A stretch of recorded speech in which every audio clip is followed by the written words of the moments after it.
Assalamualaikum warahmatullahi wabarakatuh. Alhamdulillahi rabbil alamin. Wassalatu wassalamu ala nabiyyina Muhammadin wa ala alihi wa ashabihi ajma'in. Amma ba'du. Jamaah salat maghrib Masjid Utsman bin Affan yang kami hormati, rahimani wa rahimakumullah. Alhamdulillah, kita bersyukur pada Allah Ta'ala. Allah masih memberikan hidayah kepada kita, sehingga kita masih bisa melaksanakan perintah-perintah Allah Subhanahu wa Ta'ala. Karena tanpa hidayah dari Allah, kita tidak mungkin bisa melaksanakan perintahnya meskipun cuma satu di antara kewajiban yang ada. Sehingga ini merupakan nikmat yang paling besar dari Allah Subhanahu wa Ta'ala kepada kita dibandingkan nikmat-nikmat yang lainnya. Salawat serta salam semoga senantiasa terlimpah kepada Nabi kita Muhammad sallallahu alaihi wasallam beserta keluarganya, para sahabatnya, dan para pengikutnya sampai akhir zaman.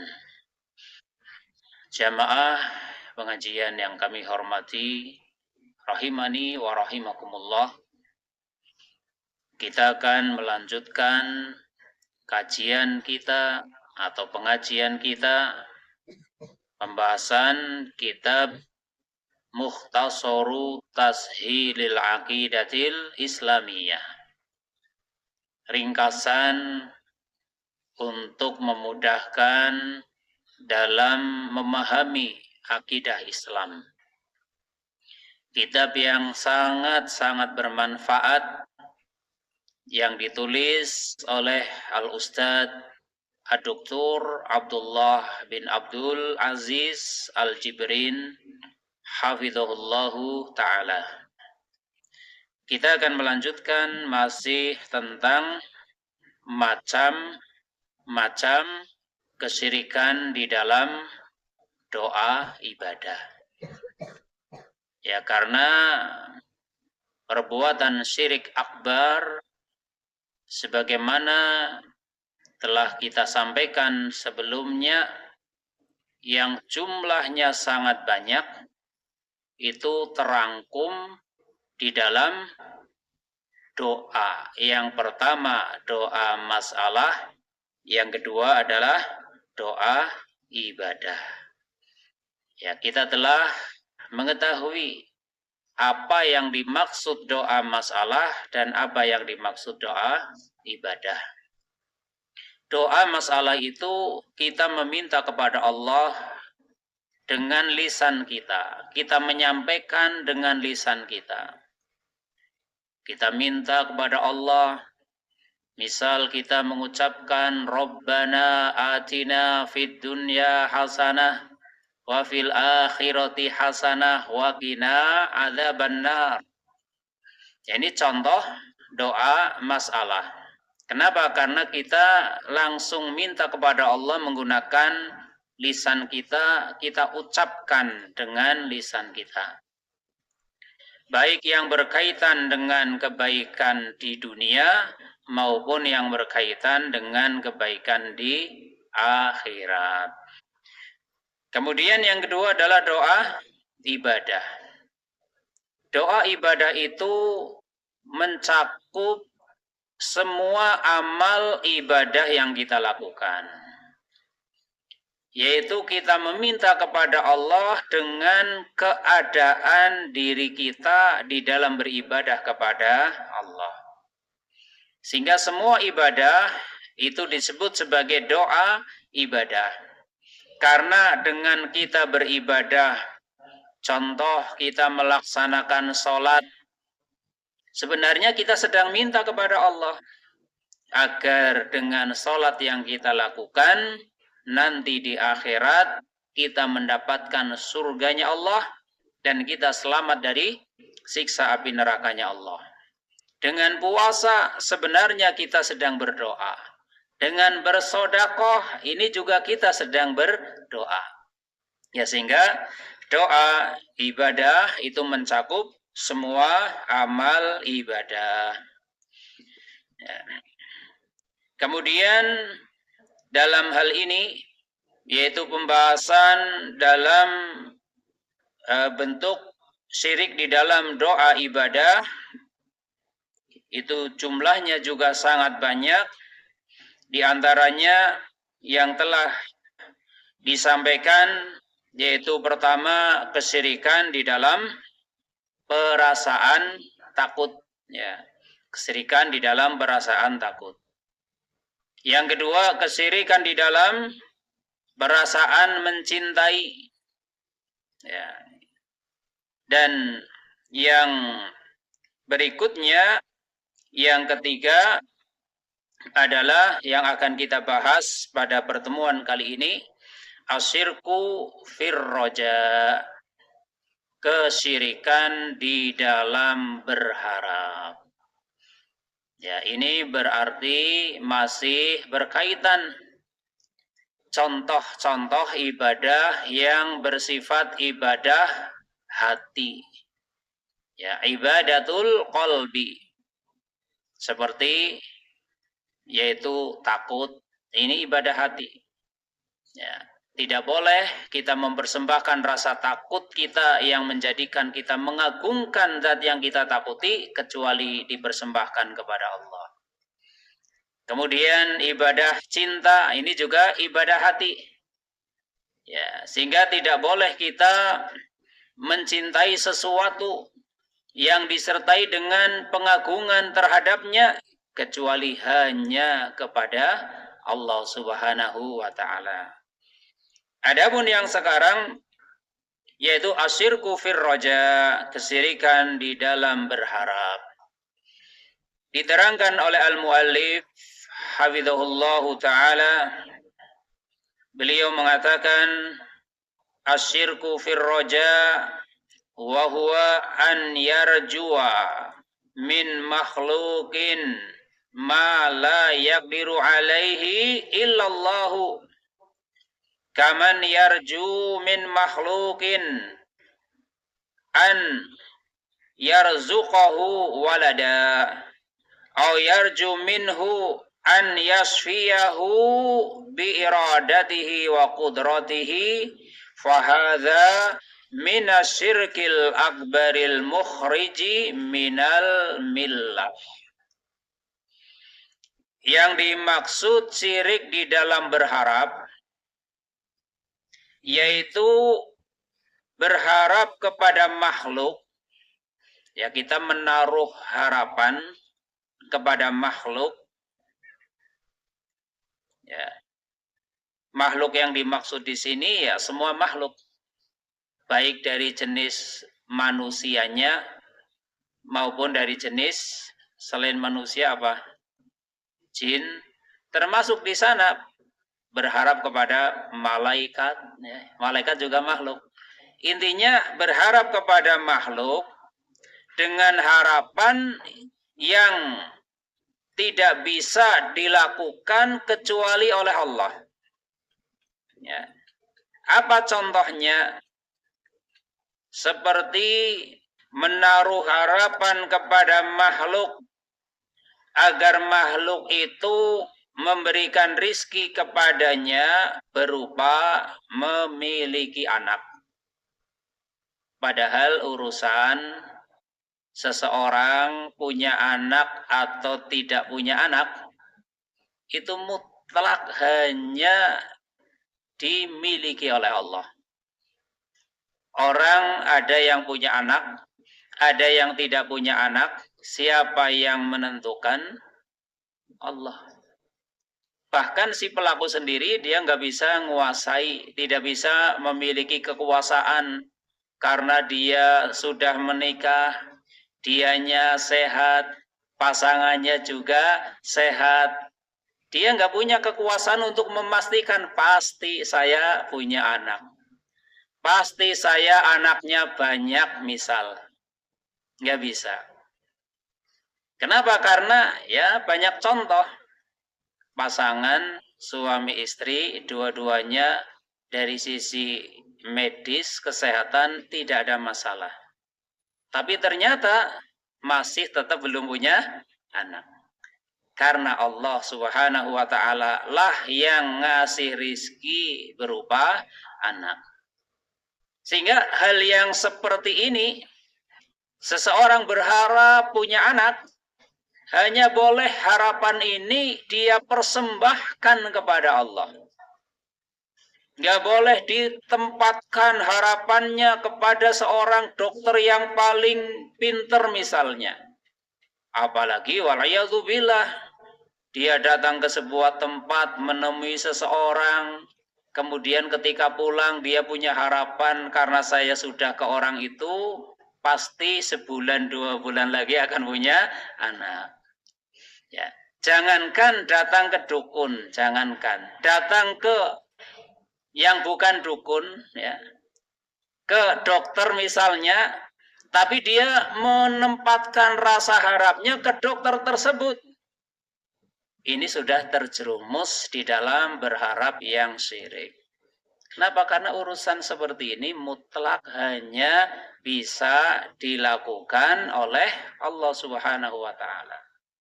Maka yang bisa dia lakukan ya lakukan ikhtiar sebisa mungkin, semaksimal mungkin. Tetap taruh harapannya itu kepada Allah Subhanahu wa taala.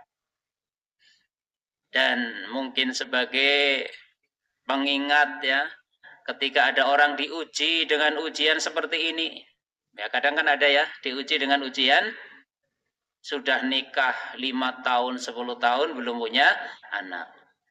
Ya, maka nanti di akhirat kita nggak mungkin ditanya kenapa kamu nggak punya anak, itu nggak ditanya. Nggak ditanya ya. Kenapa kamu nggak punya anak? Ini bukan sebuah kesalahan. Ya. Dan juga nggak ditanya kenapa kamu anaknya banyak, enggak. Cuma yang punya anak lah nanti dia ada pertanggungjawaban terhadap keturunannya dari sisi apakah dia sudah menunaikan kewajibannya sebagai orang tua. Dia punya kewajiban untuk mendidik anak.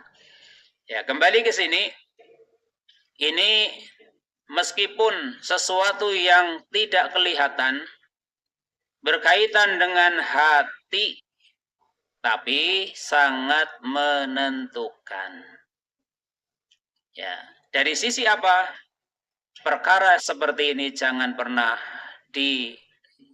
disampaikan atau dipersembahkan rasa harap seperti itu kepada selain Allah. Kemudian contoh yang berikutnya, au yarjua minhu au yarju minhu an yasfiyahu bi iradatihi wa qudratihi.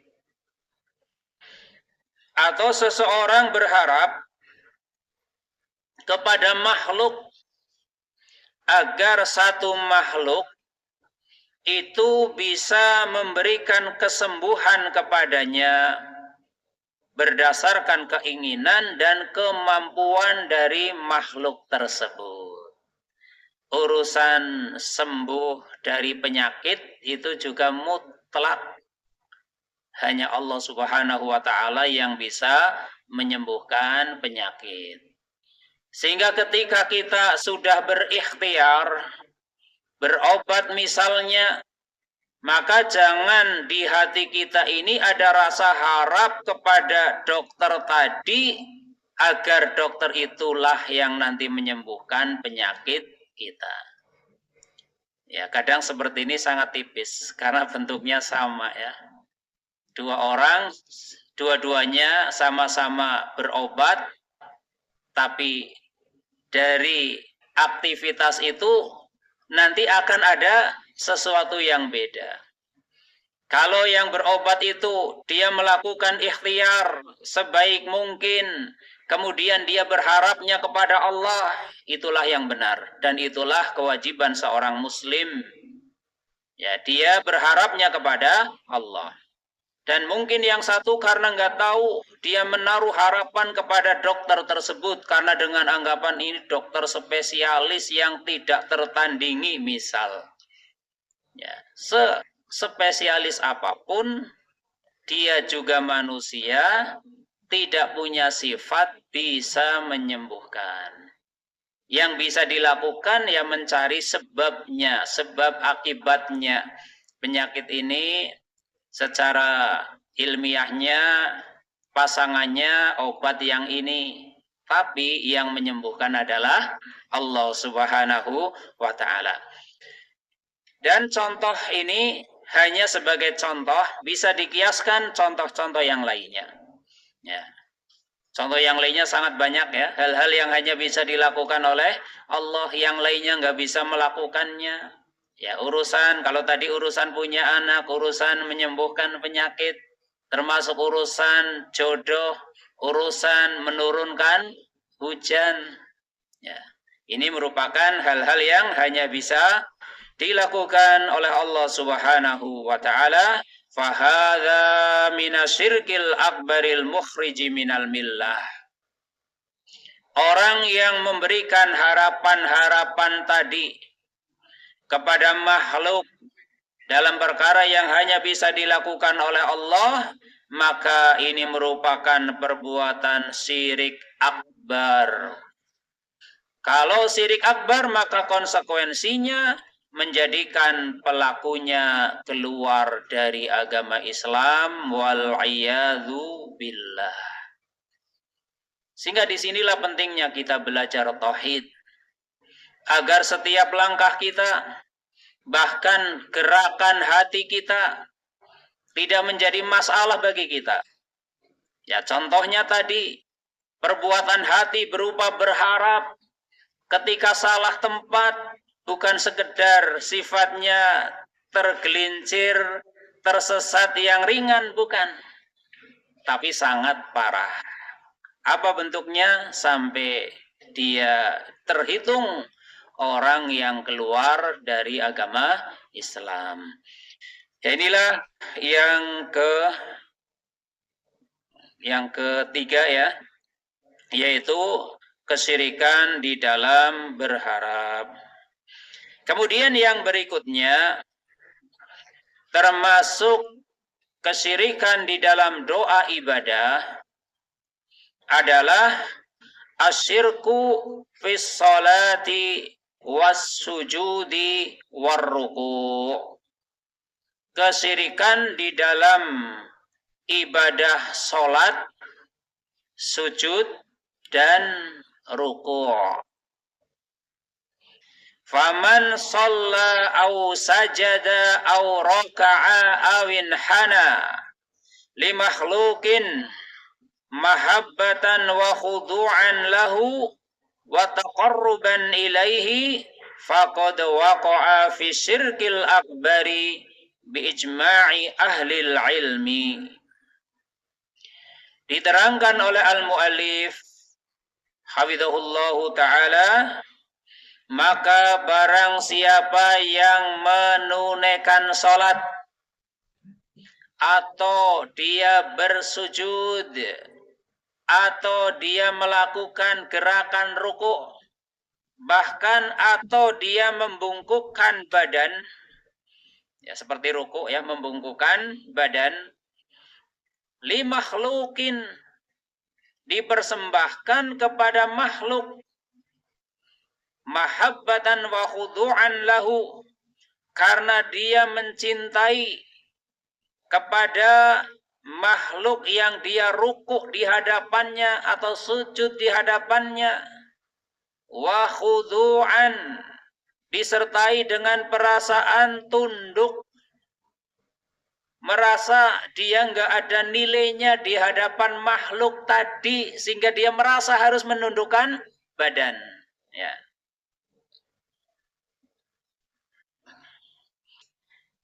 Wa taqarruban ilaihi, dan juga dalam rangka dia bertaqarrub mendekatkan diri kepadanya, faqad waqa'a fi syirkil akbar, maka sungguh dia telah terjerumus di dalam syirik akbar bi ijma'i ahlil ilmi, sesuai kesepakatan dari para ulama.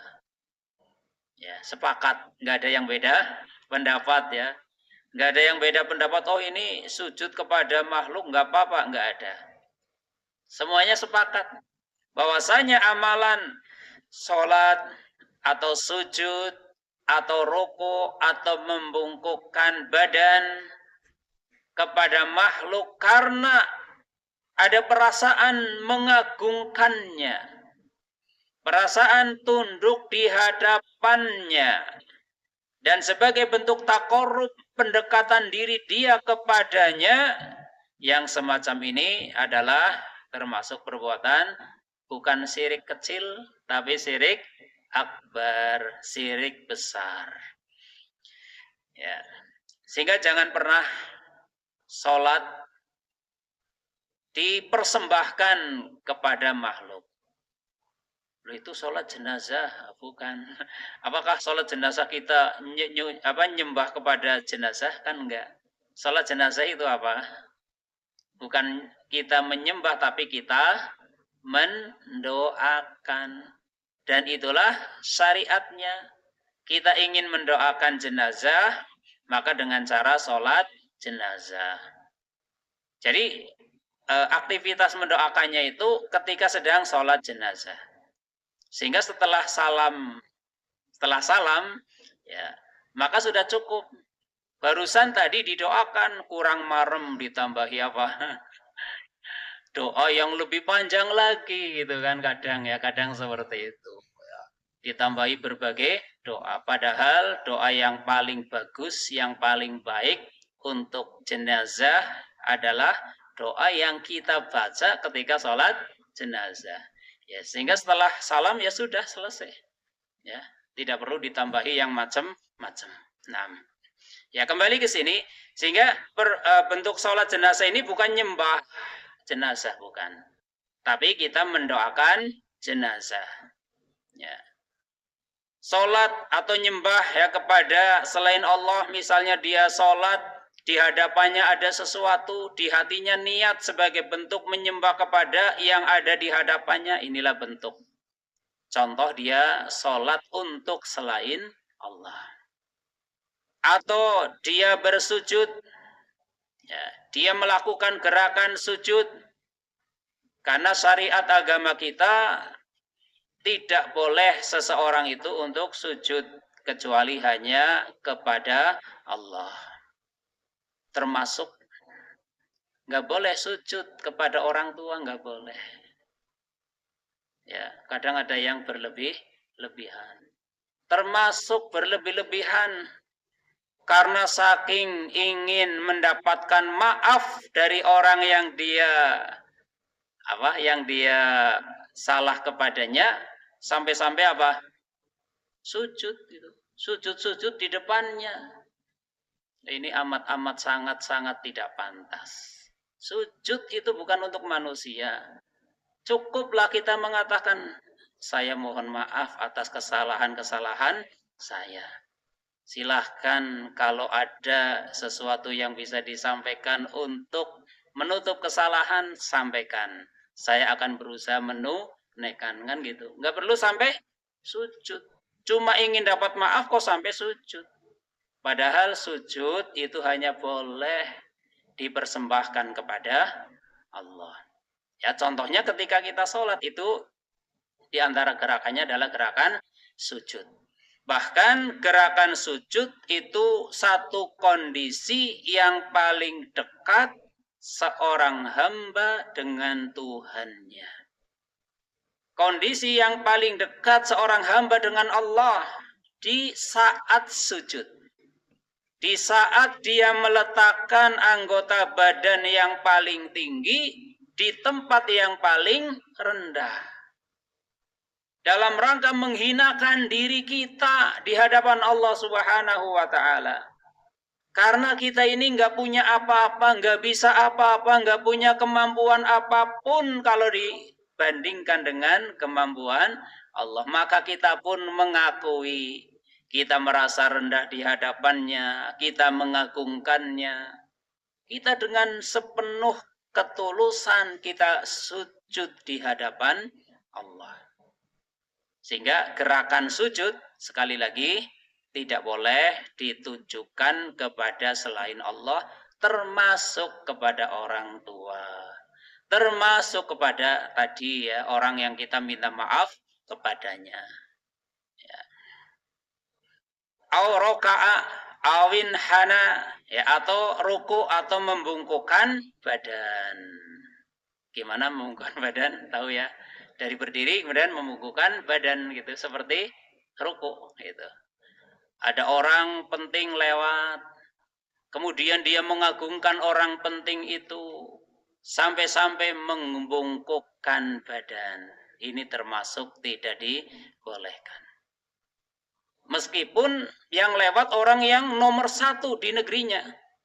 Ya, kalau nomor 1 berarti siapa? Bapak Presiden. Boleh nggak kita, ini beliau datang, kita membungkukkan badan? Nggak boleh. Ya, tidak dibolehkan. Menghormat ya menghormat, nggak perlu pakai membungkukkan badan. Ya. Karena ini termasuk bentuk persembahan kepada selain Allah. Dia melakukan itu li makhlukin, untuk makhluk, karena cinta dan ketundukan dan pengagungan dia kepada makhluk itu. Sekali lagi, para ulama sepakat bahwa perbuatan itu adalah syirik akbar. Sehingga kita perlu memegang prinsip ini. Ya. Kemudian qala Allah Ta'ala berfirman di dalam surat Fusilat ayat 37. La tasjudu lisyamsi wala lilqamari wasjudu lillahi alladhi khalaqahunna in kuntum iyyahu ta'budun. La tasjudu lisyamsi, janganlah kalian sujud kepada matahari. Meskipun matahari dengan izin Allah Ta'ala memberikan manfaat kepada kita. Kita dapat manfaat nggak dari matahari? Dapat, Masya Allah ya. Sangat-sangat bermanfaat bagi kehidupan kita. Ya. Kemudian, walalil qamar, jangan pula kalian sujud kepada bulan. Meskipun bulan juga memberikan manfaat ya kepada kita. Akan tetapi manfaat yang ada pada matahari, yang ada pada bulan, itu bukan semata-mata makhluk-makhluk tadi punya manfaat. Tapi karena diberikan oleh Allah, diizinkan oleh Allah. Wasjudu lillah, sujudlah kalian kepada Allah, alladzi khalaqahunna, yang mana Allah lah yang telah menciptakan mereka. In kuntum iyyahu ta'budun, jika kalian orang-orang yang hanya beribadah kepada Allah. Ya, maka ayat ini bisa dikiaskan sendiri. Bahwasannya maksud di sini bukan hanya larangan sujud kepada matahari dan bulan saja, tapi larangannya bersifat umum kepada semua makhluk. Ya, kepada semua makhluk. Ketika ada orang menganggap nabinya telah memberikan manfaat kepadanya, manfaat itu datangnya dari Allah. Jangan kalian nyembah kepada nabi yang diutus oleh Allah kepada kalian. Karena dia juga sama-sama makhluk ciptaan Allah. Sehingga nggak boleh menyembah kepada Nabi Isa alaihissalam. Meskipun Nabi Isa memberikan manfaat yang begitu besar, atau menyembah kepada Nabi Muhammad sallallahu alaihi wasallam, meskipun beliau adalah orang yang paling besar jasanya kepada diri kita, melebihi jasa kedua orang tua kita untuk diri kita. Lebih besar jasa dari Nabi Muhammad sallallahu alaihi wasallam. Dan di situ tetap tidak dibolehkan. Oh, ini karena Nabi Muhammad sudah berjasa besar, kemudian sujud kepada beliau. Ini nggak boleh. Ya. Jadi bersifat umum, baik dari jenis para nabi dan rasul, dan juga dari jenis selain para nabi dan rasul, para malaikat, termasuk nggak boleh. Para jin, para setan, ya tidak boleh. Sesama manusia, orang solih, ataupun orang-orang yang tidak solih, ya juga tidak boleh. Intinya semuanya tidak boleh kita sujud kepada makhluk. Ya, meskipun kita merasakan manfaat dari makhluk yang ada. Ya, kenapa alasannya? Karena Allah lah yang menciptakan mereka. Wasjudu lillah. Sujudlah kepada Allah. Alladzi khalaqahunna. Allah lah yang menciptakan mereka. In kuntum iyyahu ta'budun. Jika kalian orang-orang yang hanya beribadah kepadanya.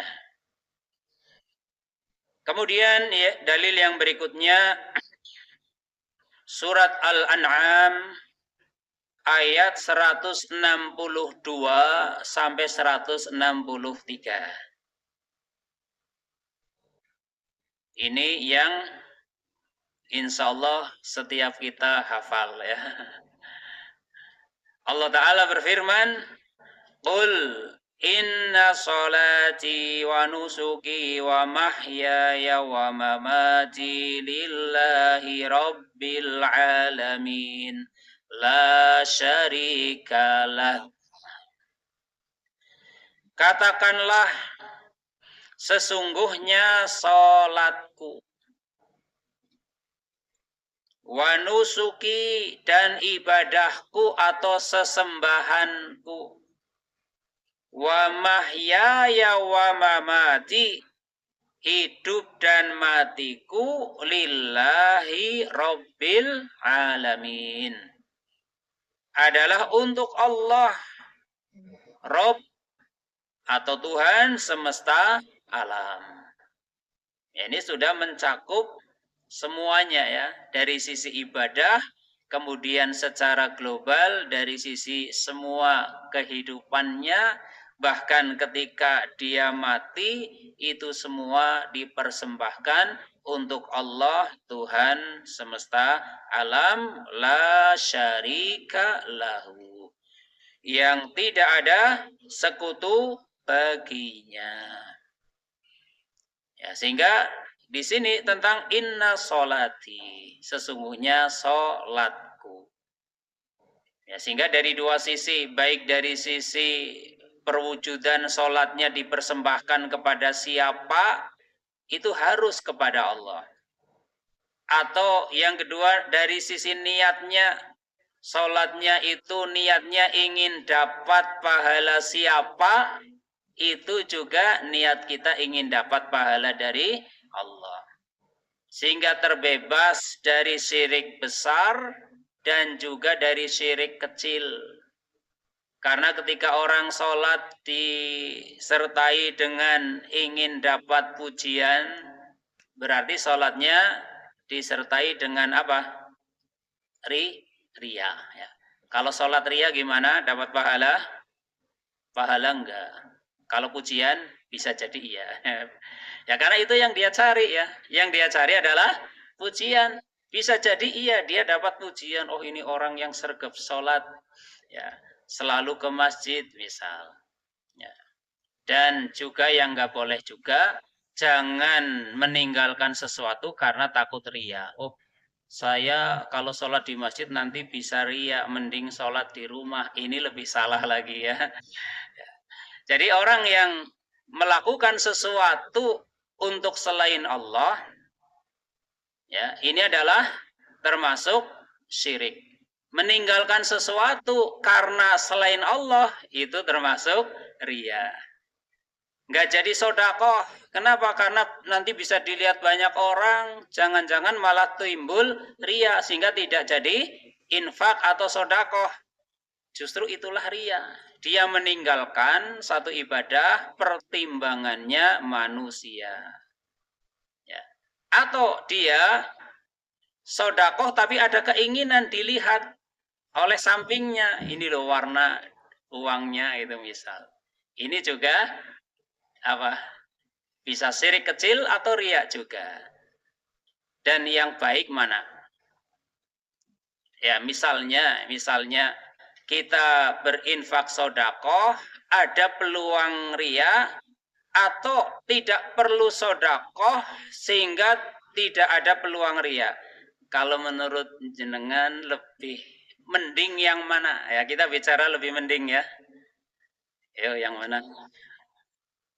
Yang mana Pak? Ya, kita bicara mending lah ya. Masih mending dia infak sodakoh. Karena di situ ada peluang dia dapat pahala ketika ikhlas. Ada peluang, ya enggak? Peluangnya kan dua. Ikhlas atau riya. Berarti ada peluang ikhlas. Kalau ikhlas dapat pahala. Ketika masih riya, maka ditingkatkan terus supaya dikikis riyanya lama-lama jadi hilang. Jadi biasa. Enggak perlu ingin dapat dilihat oleh sampingnya. Yang tidak infak sodakoh, nggak ada peluang dapat pahala. Lu nggak melakukan, ya nggak? Dia tidak infak atau tidak sodakoh, tidak ada peluang untuk dapat pahala dari sisi infak sodakoh tersebut. Kenapa? Karena pasif, tidak melakukan apa-apa. Ya. Beda dengan orang yang dia infak sodakoh, ada peluang. Dan peluang untuk ikhlas dengan terus dan terus ini akan semakin besar.